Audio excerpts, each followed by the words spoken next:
Andy Burnham is being lined up as the next face of Labour. He's smoother than Starmer, more media-friendly, and so does the man who can unite the country. What you're not being told is that this same political ecosystem that produced him also relies on groups like Hope Not Hate, organisations that specialise monitoring, labelling and targeting the right. This isn't about stopping genuine extremists, it's about policing the native British dissidents and also making sure that their voices aren't heard and are thrown away on lots of key and made up with false and misleading allegations about them.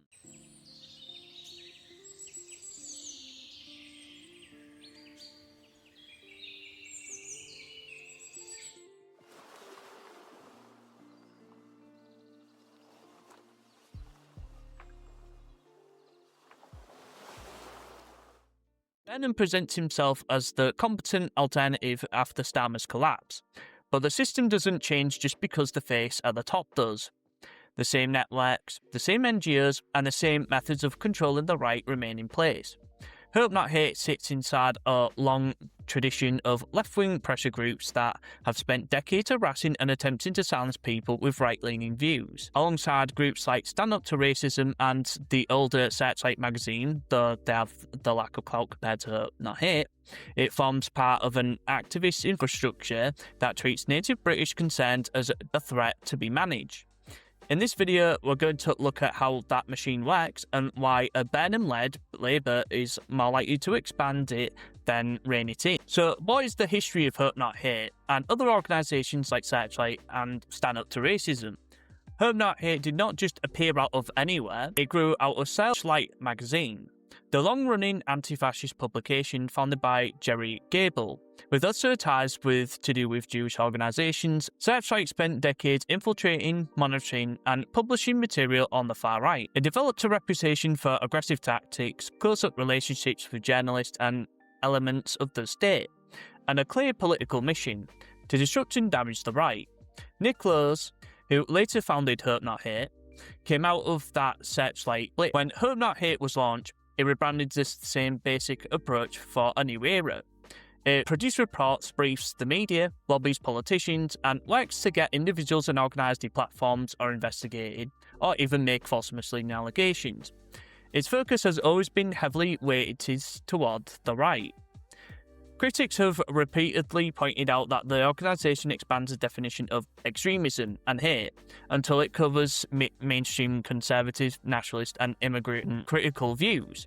At the same time, comparable levels of extremism or communal agitation from other directions receive far less attention and resources.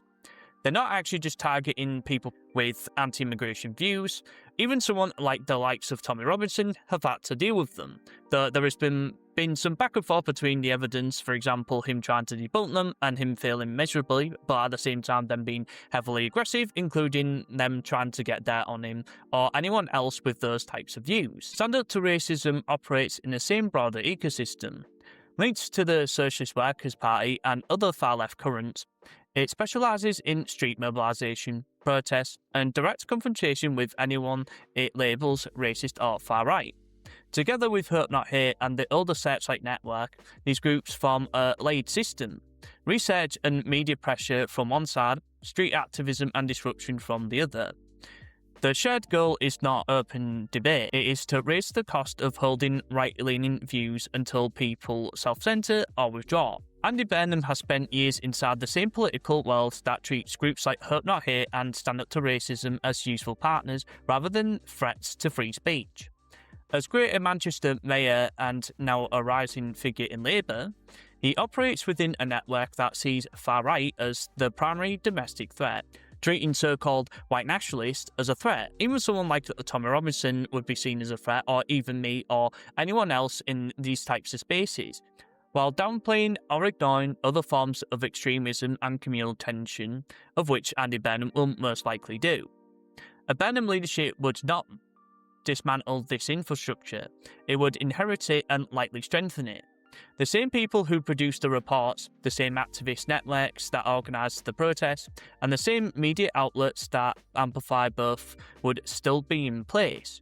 Burnham's smoother image makes the operation more dangerous, not less. Starmer was widely disliked and easy to oppose. Burnham is better at sounding reasonable while the same enforcement machine continues underneath. Look at how these groups operate in practice. Hope Not Hate generates the dossiers and the media narratives, for example like with doxing someone like such as Zoomer Historian, or even doing hit pieces on someone like with Steve Laws. Stand Up to Racism and similar organisations provide the street pressure and the public disruption. Together, they create a climate in which right-leaning voices are constantly on the defensive. They do not need to form formal state powers in every case. They generate the coverage, the political pressure, and the social consequences that then leads to deplatforming, police interests, or employment problems. Under a Labour government that already views large parts of the native right as the problem to be managed, these organisations become force multipliers. If you care about free speech, demographic reality, or the right of the native Brits to organise without being treated as extremists by default, this system is a direct threat. Hope Not Hate, Searchlight's legacy, and Stand Up to Racism do not draw careful distinctions between genuine violence and political disagreement. They expand the definition of unacceptable opinion until it covers ordinary positions to mass immigration, to tier policing, or the long-term replacement of the native population. Along the collective right, whether you're centre-right to do with reform, or even just have some very basic conservative views, or whether you're a civic nationalist or an ethno-nationalist, they will try to target you. Burnham does not need to personally direct every campaign for the relationship to work. The broader Labour and progressive ecosystem already treats these groups as allies in management of dissent. It's why Andy Burnham has decided to hire them as to, in quote, really tackle the people and not the people that are coming, whether that's in small boats or even through legal migration via dodgy visas or types of work visas, which Burnham will probably just pass them out like candy.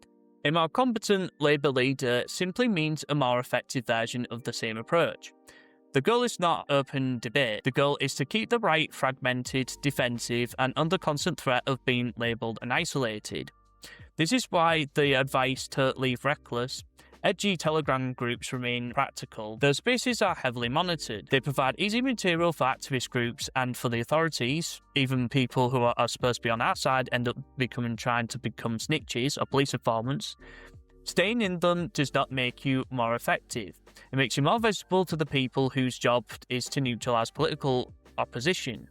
Serious resistance requires discipline, operational security, and a clear understanding of how the enforcement machine actually works. The combination of a polished Labour leader and a network of activist groups that specialise in targeting the right is more dangerous than an openly weak or hated Prime Minister. Competency in the very service of the same agenda is still the same agenda.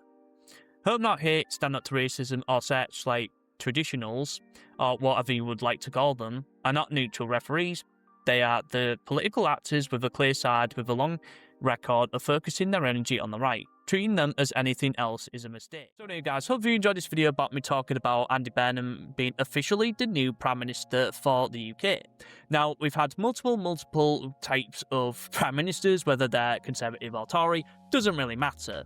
But when it comes down to, like, for example, even with Boris Johnson, maybe he wasn't as authoritarian in one way, where these people, for example, Andy Burnham, probably want to ramp censorship up to like 100, and even just dish out more passports for immigration, or even something to do with along those lines. Especially when we had the Conservative government, even they were this authoritarian, but they both didn't deal with immigration at all, whether they're incompetent or it was done on purpose. And I also just wanted to make a few comments on my video when I did the, the Fabian Society, and obviously Rupert Lowe in his new interview, and obviously I'll just bring up really quickly, that apparently he said that the Fabian Society has infiltrated Labour, even though it's basically just another Zog operational where it's basically just there to control the politicians and not an actual thing that actually, does anything. That's what happens with a lot of these NGO groups. Though I can't really say too much on this because even when I tried to research this online, it just came up and basically spattered out saying it's a conspiracy theory or something along those lines. But I will say this, that if anyone actually thinks that Labour are being controlled by the Fabian Society or as such, it's just complete delusion. Now, obviously we know about all the Zog managers, as I talked about before.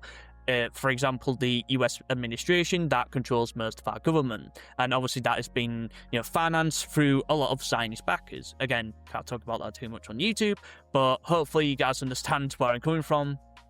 It's not just about the imperialism from America, but also the infiltration of our politicians and them being complicit in doing it. And obviously, this comes into a lot of these people that are leaders are basically like midwits, but I don't want to get too much into the psychological aspect, because I think a lot of the time that these people that get into power, they don't really have the charisma, and maybe someone like Andy Burnham would do, but obviously someone like Boris Johnson was a little bit more, likeable. But when it comes down to a lot of these people that come into power, and whether they're, I don't know, like an African lady in the Conservatives, I do think a lot of the old gang parties have just got so much rot in them to the point where when any of them get in power, it just doesn't make any slight difference. I mean, a lot of the time, a lot of these parties don't actually follow their policies that they actually enact. So, for example, when they actually get into power, some people in the Conservative Party actually do have power, and because of this, they could do something like a grooming gang inquiry, as I said in my video to do with Rupert Lowe's grooming gang inquiry, and obviously that would take years, decades even, and also trying to spend millions of pounds to actually go through all of the information. And because of this, when it comes down to these parties, they just don't really do anything. I mean, they have the backing, maybe financially, in the party, but, they have the ability to investigate this or even be able to, remove migrant hotels in the local areas. For example, someone in my local area has, gotten into power, but for some reason, he hasn't, tried to do any of this with, a local migrant hotel.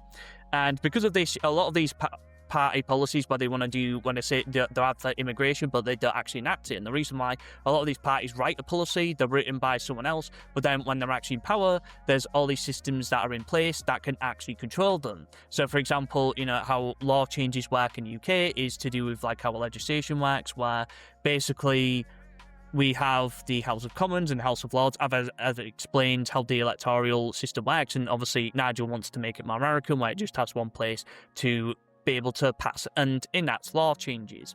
And because of this, when it comes down to all these parties, they write a policy, but they don't actually enact them. Maybe Labour, for example, have a immigration policy, but even if it was hardline or whatever, they probably wouldn't enact it because, again, like I said, a lot of these parties get into power and don't really do anything or enact the policy that they've written. In fact, a lot of them probably don't even read their own policies. And because of this, and someone like me who's like a nerd or like a spag, I could go through nationalist organisations and look at their policies, because there's no point really looking at mainstream parties. And a lot of the time, a lot of these mainstream politicians won't enact them or do mass deportations or any of them, because, like I said, they probably don't understand why the whole point of politics and why they got into power or into it in the first place. But I'll just leave it on that note anyway. And when it comes down to Andy Burnham's censorship, I think it will be ramped up to 100. I think that it will get more aggressive, start doing, he's the new Zog manager, and because of this, I'd suggest if you're in any Telegram groups to get out of them. I might close mine, actually, because of how the UK government are going to be, especially under Andy Burnham's Labour-led government, and I just see it as just getting even more worse. Maybe Andy Burnham will actually try to enact digital ID, but again, there's mass amounts of legislation, and also they tried to control immigration, which is complete bollocks, not actually what it's for. It's to control the citizens within the borders rather than the actual immigrants. And as well, if you want to go down the link in the description below, links to my other channels and Discord as well.